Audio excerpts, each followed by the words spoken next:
Elle est sympa cette forêt, hein. C'est dommage qu'on coupe du bois, hein. Écoute, le bois, ça sert partout maintenant.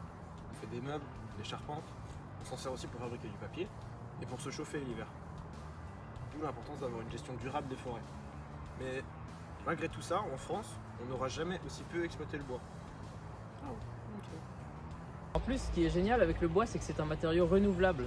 Savais-tu que chaque année, la forêt française produit en moyenne 90 millions de mètres cubes de bois, ce qui représente environ la moitié de mètres cubes de CO2 stockés parce que la moitié du bois est du CO2. On ne coupe pas n'importe quel arbre et n'importe comment. C'est le rôle des exploitants forestiers, qu'ils soient privés ou publics, donc appartenant à l'ONF, l'Organisme national des forêts, de veiller à la bonne gestion des forêts. Il faut retenir deux choses.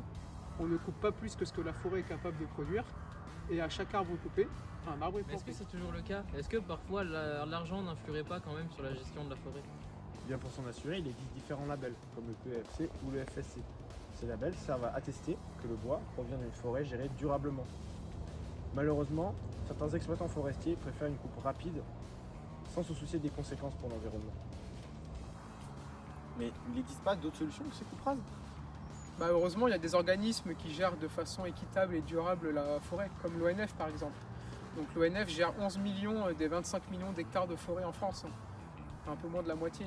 Avec eux, chaque arbre coupé assure la vitalité et le renouvellement des forêts. Et il y a plusieurs types de coupes. Il y a les coupes d'éclaircie, qui servent à donner accès aux jeunes pousses à la lumière et à de l'espace, en éliminant les arbres un peu trop vieux ou un peu trop gros, ou malades.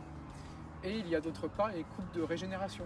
Là, on va couper une parcelle d'arbre qui est atteint par une maladie ou qui est arrivé à terme de sa croissance pour laisser la place à de nouvelles générations d'arbres qui vont être plantés. C'est donc ça la gestion durable de la forêt. Un cycle de vie équitable pensé pour son bien-être. Ainsi que la faune, la flore et les hommes.